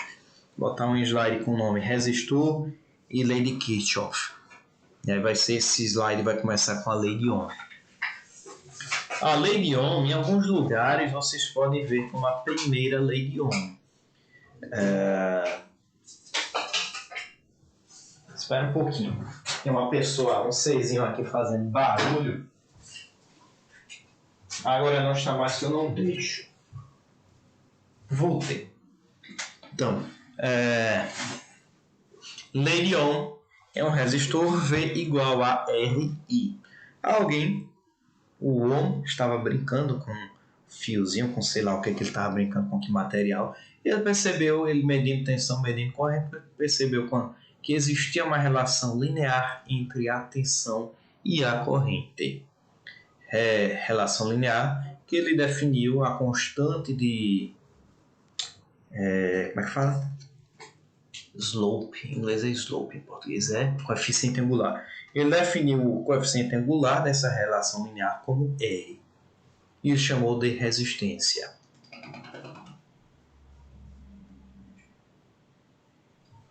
Claro que isso aí é um resistor linear, nem todo resistor é linear. No caso dele, ele estava lidando com um resistor, R era constante. Mas nem na situação em que ele estava lidando, o R era constante. Mas nem sempre o R é constante. E aí, quando o R não é constante, a resistência é chamada de não linear, tá? Mas a gente vai ficar lidando com resistores lineares. Então, o resistor é um elemento passivo. A corrente sempre flui do maior para o menor potencial. Sempre. Olha aqui o resistorzinho. Se a tensão está positiva em cima e negativa embaixo, então a corrente vai de cima para baixo. V igual a RI. Quem vê, ri. Se por acaso você definiu que a corrente do resistor é do menos para o mais, então na verdade essa relação deixa de ser V igual a RI e vira V igual a menos RI. Aí foi uma questão sua, você que resolveu definir assim, tá? Mas o padrão do resistor se você coloca a tensão positiva em cima e o negativo embaixo, a corrente vai de cima para baixo. Isto é sempre, tá? Agora, se você definiu que a sua corrente é para cima, aí é problema seu. Matematicamente faz nenhuma diferença. Só que o seu I aqui, vamos dizer que o 5 volts e o resistor seja de 5 ohms. Então você tem 1 ampere. Então essa corrente aqui, onde está o cursor do mouse, é de 1 ampere. Essa outra corrente aqui, na figurinha da direita, onde está o cursor do mouse. Então essa corrente, ao invés de ser mais 1 ampere, essa corrente é de menos 1 ampere. É só isso.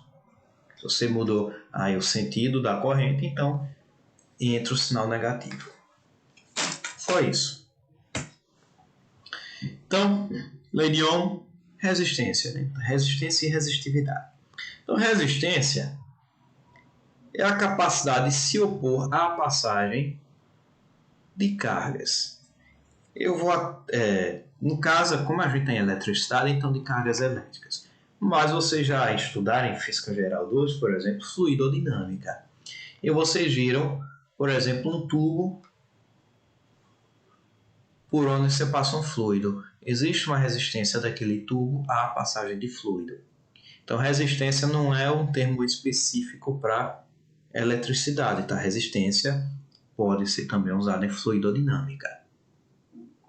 Então, resistência é a capacidade de algo de se opor à passagem de outra coisa.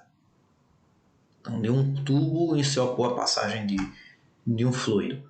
Ou de um... Que no caso de um condutor, a ideia é a mesma. É um tubo que está com fluido dentro. Como assim, professor? Um condutor de cobre está com fluido dentro? De certa forma, sim. Está com fluido de elétrons. Uma nuvem eletrônica. Existe esse termo, nuvem eletrônica, em ligação metálica. Então, a nuvem eletrônica seria o fluido dentro do condutor. Então, é a mesma ideia de um fluido passando dentro de um cano. Então, tá lá os elétronzinhos passando dentro do condutor e existe turbulência. Existe um negócio chamado movimento browniano.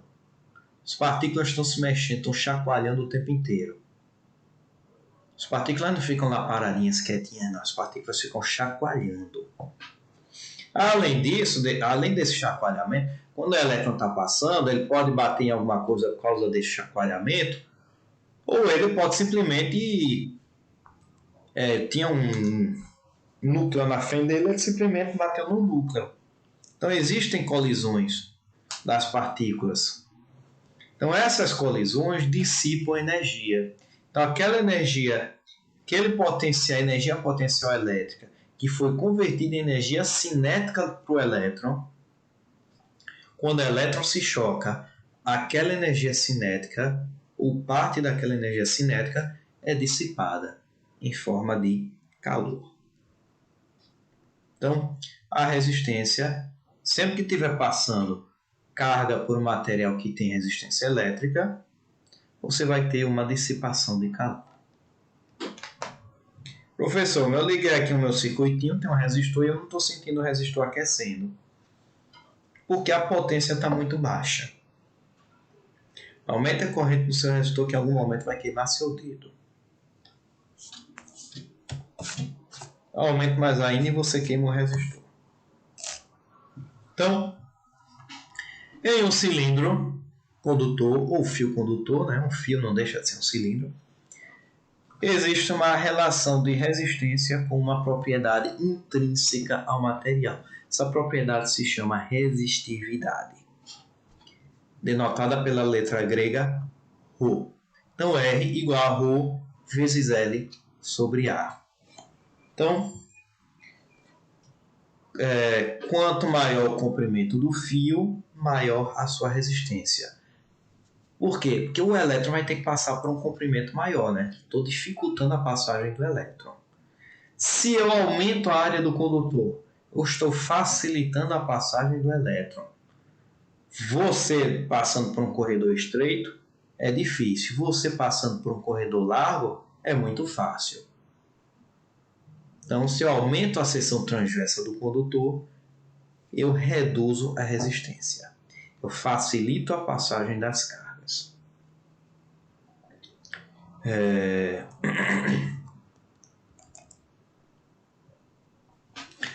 Qual é a unidade da resistência? Todo mundo já sabe. Ohm. Qual é a unidade da resistividade? Se eu pegar essa equaçãozinha aqui, que muitas vezes é chamada de segunda lei de Ohm, essa aqui V igual a RI seria a primeira lei de Ohm, essa aqui seria a segunda lei de Ohm. Então, se você pegar essa equação aqui, ó, em cima, L sobre A, metro por metro ao quadrado, ficou metro. Então, ρ é igual a Ohm vezes metro. Pronto. Achei a unidade da resistividade.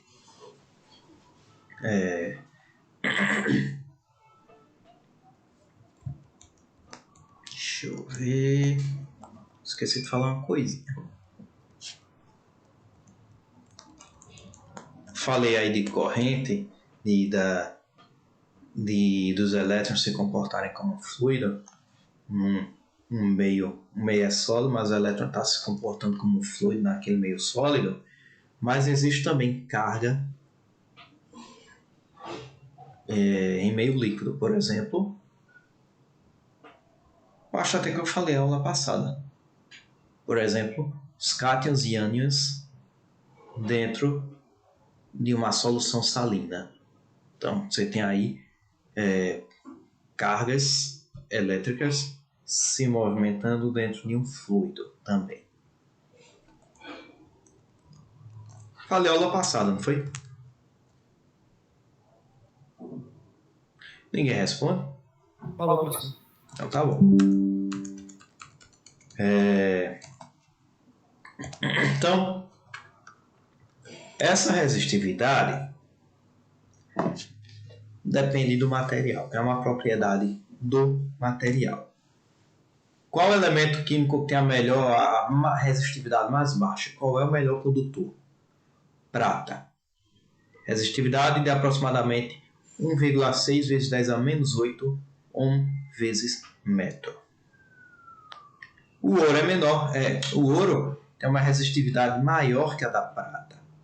Ou seja, o ouro não é um condutor muito bom, mas a prata ainda é melhor que o ouro. O ouro aí, 2,44 vezes 10 a menos 8. Um pouquinho maior que a da prata. Então, por quê? Por exemplo, alguns contatos são feitos de ouro ao invés de serem de prata. Você encontra alguns conectores com terminal banhado a ouro ao invés de ser banhado de prata. Por quê? Não prata, que tem uma resistividade menor que a do ouro. Porque o ouro é o metal mais estável. Como assim? É o metal menos reagente. Você coloca um metal na presença de oxigênio, o metal se oxida. Por exemplo, ferro oxidado, ferrugem. Cobre oxidado, você vê aquela camadazinha verde em cima do cobre. O bronze, que é uma liga de cobre com sei lá o que, você vê aquela coisinha verde em cima também. Aquilo ali é oxidação. A prata se oxida. Você pega a joia, prata e ouro. São os dois melhores materiais para isso. Ouro e prata, mas o ouro ainda é melhor. Joia de ouro, ela mantém a coloração por muito tempo, difícil oxidar. A da prata, às vezes você tem que fazer uma limpezinha. Ela é mais fácil de oxidar do que o ouro. O ouro ainda é melhor que a prata nisso. Então, se a prata é o melhor condutor, por que não fazem os cabos condutores de energia de prata? Porque prata é um elemento raro. Então, a prata tem um valor caro. Já o cobre é bem mais barato que a prata. Então todos os condutores assim que a gente encontra são de cobre? Não necessariamente. Muitos são, mas nem sempre. Vocês encontram também muitos condutores de alumínio. Antigamente, eu acho que década de 60, eu acho, 50 por aí, se usava muito condutor de cobre. Hoje você já encontra muitos de alumínio, porque houve o pessoal de engenharia de Minas ou o pessoal de química conseguiu fazer acho que foi mais evolução na química. Conseguiu fazer melhorar a extração do alumínio. Então, hoje você já consegue fazer a extração do alumínio bem mais barata. E o alumínio é o metal mais abundante no planeta Terra.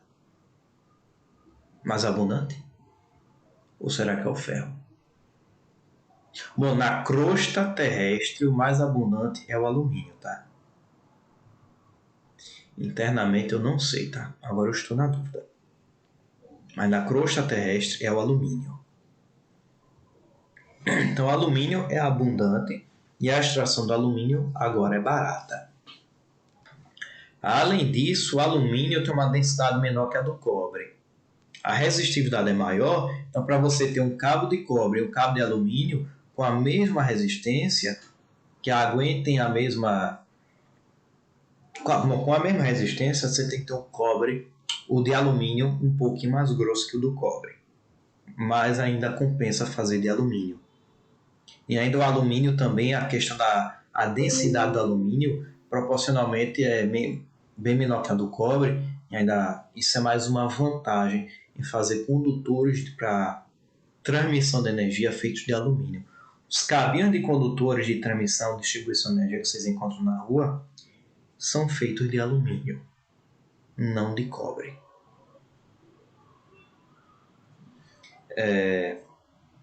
Que mais? O alumínio 2,8 vezes 10 a menos 8.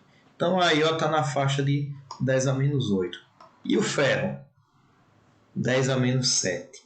Chumbo, que é o lead, 2 vezes 10 a menos 7. Titânio, 4,2 vezes 10 a menos 7.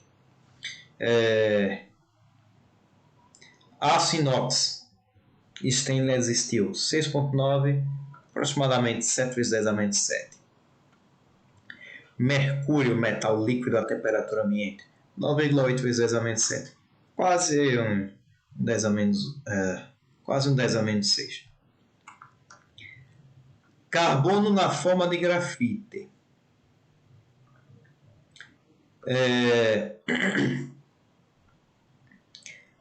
Aí depende, né? Porque o grafite tem o... Não sei se vocês sabem, mas o grafite ele é feito de camadas. Camadas de grafeno. São várias camadas de grafeno juntas.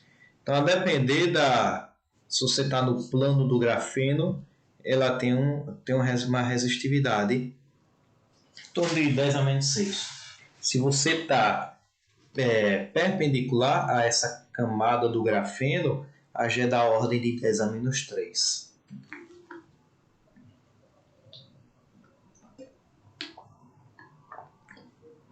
Ou seja, não é um material isotrópico. Já o carbono, na forma de diamante, já é outra estrutura química do carbono. Ele é um material isotrópico, que a resistividade, olha, de 10 a menos 6, 10 a menos 3, pula para 10 a 12. Ou seja, o grafite é um condutor, o carbono, o diamante, não é um condutor, é um isolante. Germânio, que é um semicondutor intrínseco, da ordem 10 a menos 1. Silício, que é um semicondutor intrínseco não tão bom quanto germânio, da ordem de 10 a 2. Água salgada do mar, 10 a menos 1. Água de beber, 10 a 1, 10 a 3. Você não bebe água do mar, que é salgada demais, né? Você bota na boca e você nem gosta de tão salgado que é. Água de beber não, tem sais também, só que em concentrações bem menores. Então 10 a 1, 10 a 3. Água deionizada, da ordem de 10 a 5. Que bexiga é água deionizada?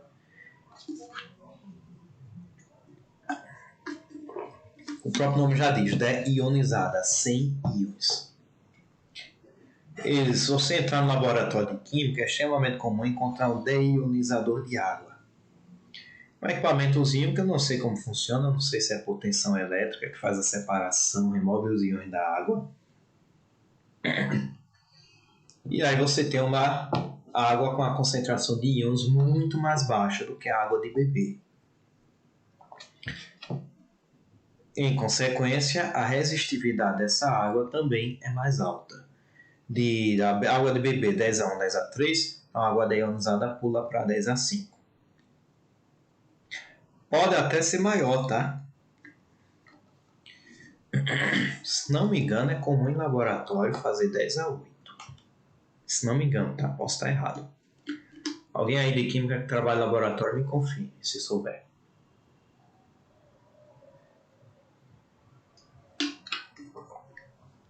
Ninguém?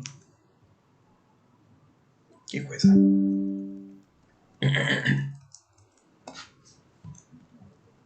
Tem materiais com resistividade bem maior, tá? Alguns isolantes muito bons. Borracha, por exemplo. Eu não lembro qual é a resistividade, mas é 10 a 12. Eu não lembro bem o número, tá? Mas é uma coisa assim bem alta. Agora, linearidade. Deixa eu ver quanto tempo a gente tem. 16 minutos. Estou mais rápido com vocês do que na outra turma. Linearidade da resistência.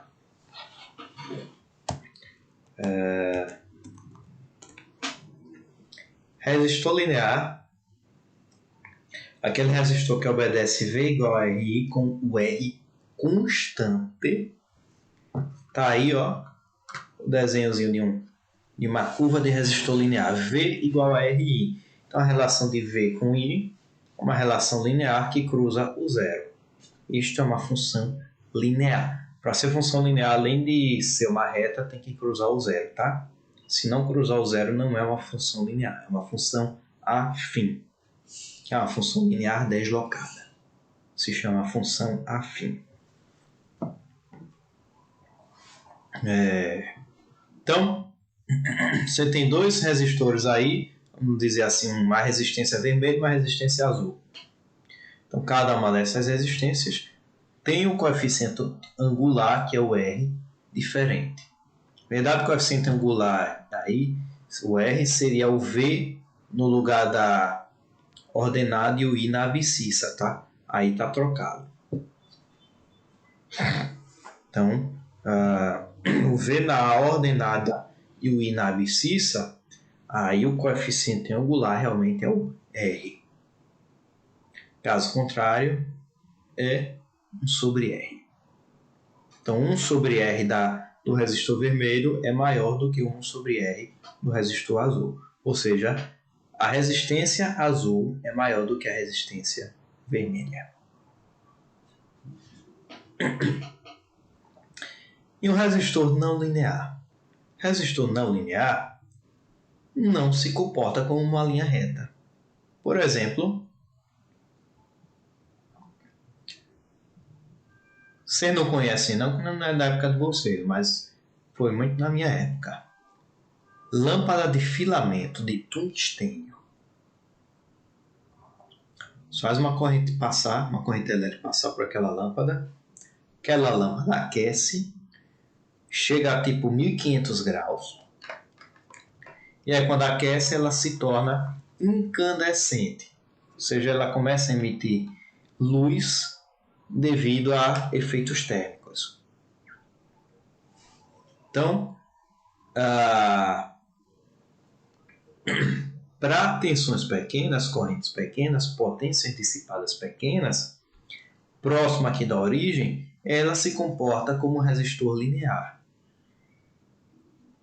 Só que quando você vai aumentando a corrente na lâmpada, vai aumentando a potência dissipada na lâmpada, a lâmpada começa a esquentar de verdade. Ela deixa de ser um resistor linear. Então, tem essas curvinhas aí. O que é que acontece? Se você fizer resistência, é simplesmente a razão da tensão pela corrente. Então, cada pontinho vai ter uma resistência diferente. Isso é o que se chama de resistência estática, tá? A resistência dinâmica seria a derivada da curva.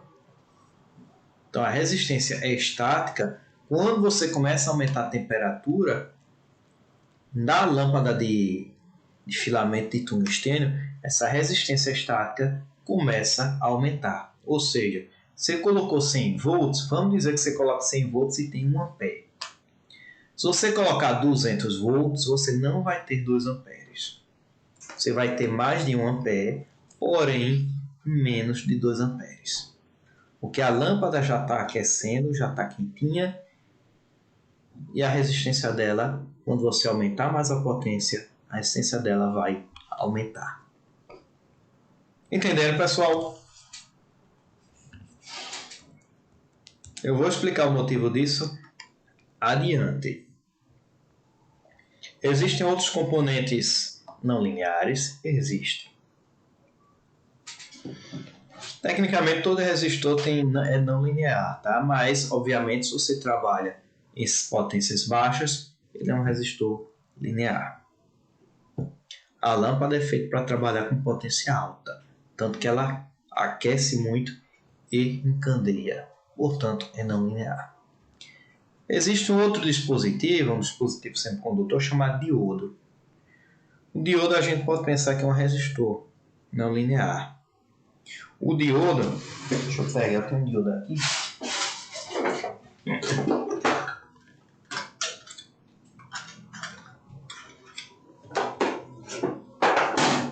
Olhando para minha câmera, eu tenho diodos aqui, ó, em 3 tamanhos diferentes. Por que tamanhos diferentes? Quanto maior o tamanho, mais corrente ele aguenta. Quanto menor, menos corrente aguenta. Em geral, quanto menor, mais rápido é também, tá? Chaveamento, ele tem capacitâncias internas, ele é mais rápido também. Existem outros tipos de diodos. Existem vários tipos de diodos. Vou mostrar aqui outros tipos de diodos.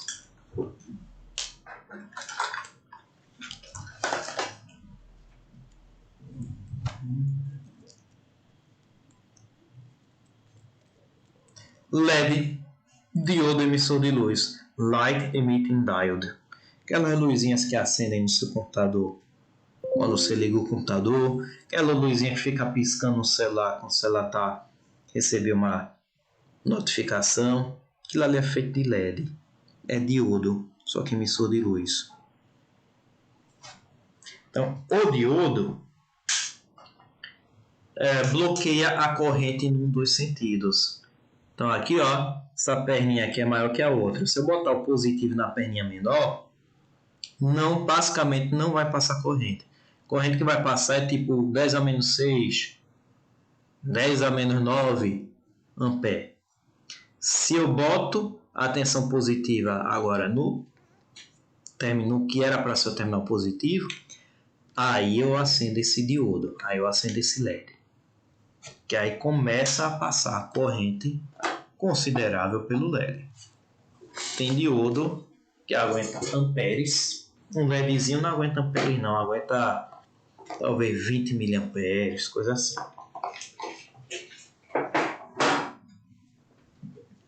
Então diodo, aí ó, se eu colocar, tem um lado que a gente convenciona como positivo e tem um lado que a gente convenciona como negativo. Se a gente coloca no sentido reverso, então basicamente não passa corrente. No sentido direto, no comecinho não passa corrente e à medida que você vai aumentando a tensão, num diodo de silício em torno de 0,5, 0,7 volts, aí você tem um pipoco na corrente. A corrente sobe muito rápido. Então a corrente no diodo está basicamente nula, chega num ponto em que a corrente, você vai aumentando a tensão, a corrente simplesmente dá um pipoco.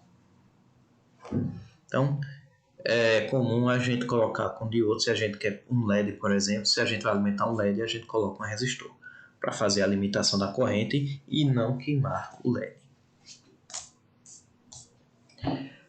Dúvidas?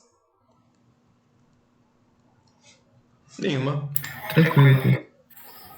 Então tá bom, então já tem um bocadinho de coisa hoje, né? Muitos conceitos. Deixa eu ver, a gente tem 7 minutinhos de aula. Eu fui mais rápido com vocês do que com outra turma. 7 minutinhos dá pra falar disso?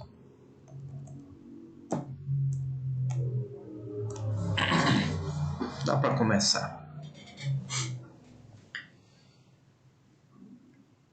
Por que no metal, lâmpada de tungstênio, à medida que a lâmpada vai aquecendo, a resistência aumenta?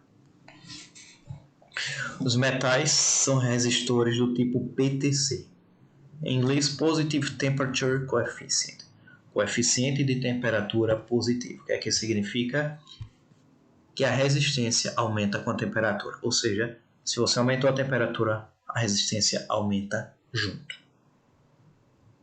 Por quê? Quanto maior a temperatura, maior a velocidade do movimento browniano. O movimento browniano são vibrações, movimentos aleatórios das partículas. Então as partículas estão o tempo todo chacoalhando. Então, quanto mais a partícula chacoalha, quanto maior a temperatura, mais as partículas chacoalham. Quanto mais as partículas chacoalham, se você tem um elétron passando, maior a probabilidade do elétron se chocar com um núcleo atômico, por exemplo.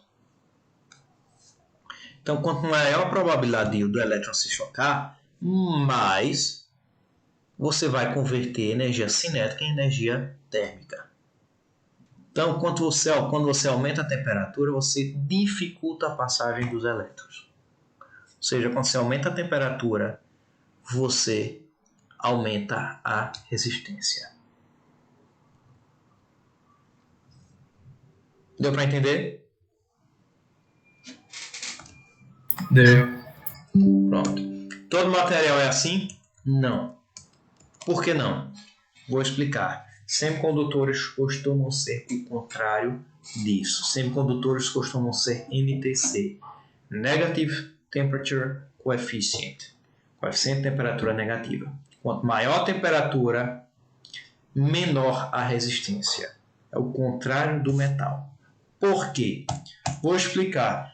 Para explicar isso, eu tenho que fugir do assunto dessa matéria. Tecnicamente, isso é o assunto dessa matéria, tá? Isso é, eu estou falando isso porque eu acho importante vocês saberem. Já que essa matéria é uma junção de outras matérias, então vamos juntar um monte de coisa. Então,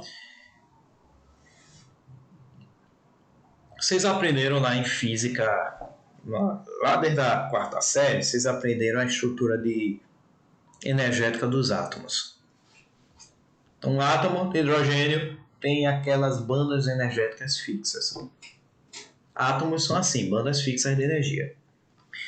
Quando você começa a juntar átomos de mesmos níveis energéticos, você começa a ter uma hibridização dos níveis. Você começa a bagunçar.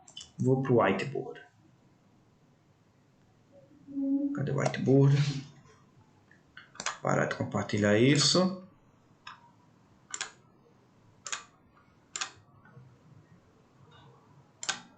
Eu vou compartilhar o whiteboard.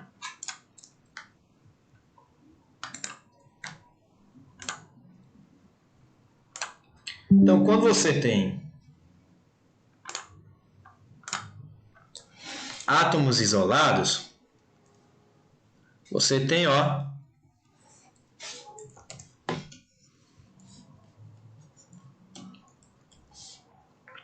aqueles níveis energéticos muito bem definidos. À medida que você começa a aproximar os átomos, que se chama de matéria condensada, líquidos e sólidos, você botou dois átomos juntos, os átomos se interagem. Os átomos interagem. Quando acontece essa interação, o que é que acontece com os níveis energéticos? Eles juntos, acontece uma hibridização nos níveis energéticos. Isso é devido à interação, à proximidade dos átomos. Então, quando você começa a ter 3 átomos agora, juntos, você começa a ter isso aqui, 3 níveis parecidos, mas levemente diferentes. Agora, quando você tem um objeto sólido, que não é feito de 3 átomos, é feito de bilhões, trilhões, 4 trilhões de átomos. Então, o que é que você tem? Vários níveis energéticos aqui. Então, são tantos níveis energéticos que, ao invés da gente falar em níveis sequinhos, a gente fala em bandas energéticas. Então, quando a gente tem matéria condensada, sólidos e líquidos, não são feitas de 10 átomos, são feitas de muitos, mas muitos átomos. Então, você, ao invés de falar em níveis energéticos, você tem bandas energéticas. Então, a estrutura de bandas de sólidos e líquidos. Estrutura de bandas da matéria condensada. Então, você tem, ao invés de níveis energéticos, você tem bandas energéticas. Olha aqui uma banda de valência. Olha aqui outra banda de condução. Que é a banda de valência? Você coloca o material em temperatura bem próxima do zero absoluto. Todos os elétrons vão estar dessa banda de valência para baixo. Banda de condução para cima vão estar vazias. E no meio é o que? No meio é a banda proibida. Não existe nível energético no meio. Não existe um nível energético para você colocar um elétron aí no meio. Ou é na banda de condução ou é na banda de valência. Então isso aqui é um isolante. Um condutor. No condutor, os níveis energéticos da banda de valência e da banda de condução, não existe essa diferença aqui. Eles se juntam. Existe uma interseção dos níveis energéticos. Então, o elétron em 0 Kelvin, basicamente 0 Kelvin, já existe elétron na banda de condução. Esse limite energético, basicamente temperatura mais baixa possível, é o chamado nível de Fermi, energia de Fermi. Então, quando você aumenta a temperatura, elétrons pulam da banda. Aqui no semicondutor é parecido com isolante, só que essa banda proibida é bem menor.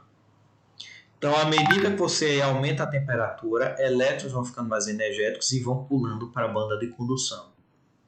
Existe uma chamada distribuição de Fermi-Dirac, que diz qual a probabilidade de haver elétron naquela banda. Essa probabilidade aqui, ó, dada por essa equação, reparem que depende da temperatura.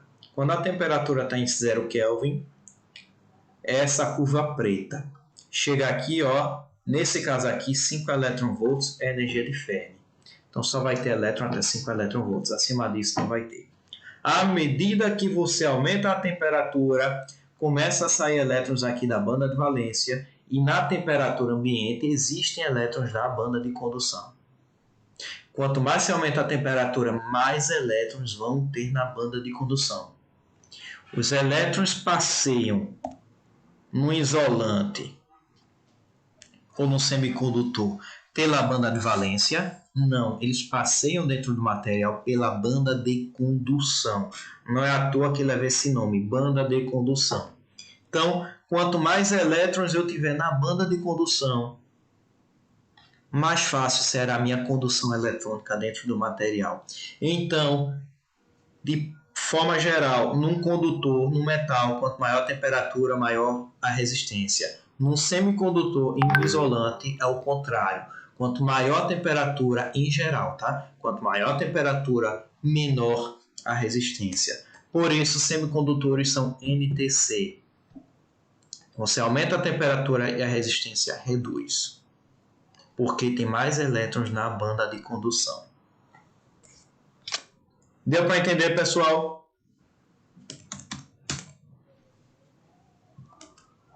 Ninguém fala nada, não sei se entenderam. Deu, né? Então pronto, já são mais de 12 horas. A aula de hoje já acabou, já chega ao nosso limite. Então, dúvidas? Se sim, fale agora, se não, calem-se para sempre. E vida longa e próspera. Nenhuma dúvida? Então pronto, tchauzinho. Tchau, professor. Boa tarde, senhor. Para vocês também, bom almoço. Tchau, professor. Até a próxima. Só professor? Oi, tchau. Oi, meu nome é Mauro. Eu tô na cadeira, mas os e-mails do senhor acabaram indo pro spam. Tá, Aí eu não tinha visto antes. tá indo pro spam de todo mundo. Eu tô tem o meu site onde eu tô colocando as aulas. Eu não sei se eu passei.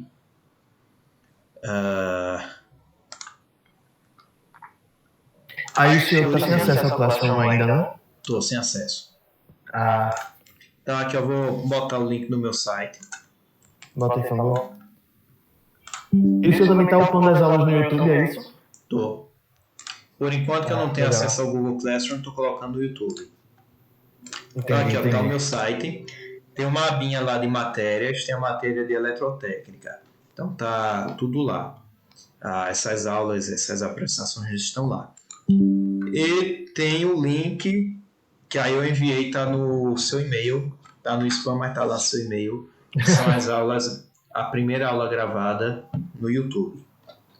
Entendi. Aí hoje eu envio o link dessa aula também. Você assistiu, mas teve gente que talvez não tenha assistido. Como é aula remota, então a gente grava e deixa lá no YouTube. Entendi.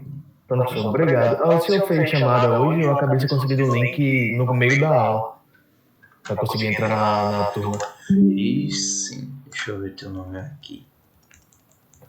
Mauro Henrique Silva de Freitas. Qual é teu curso? E engenharia química. Qual período? Essa é uma ótima pergunta. O período, no caso numérico, tipo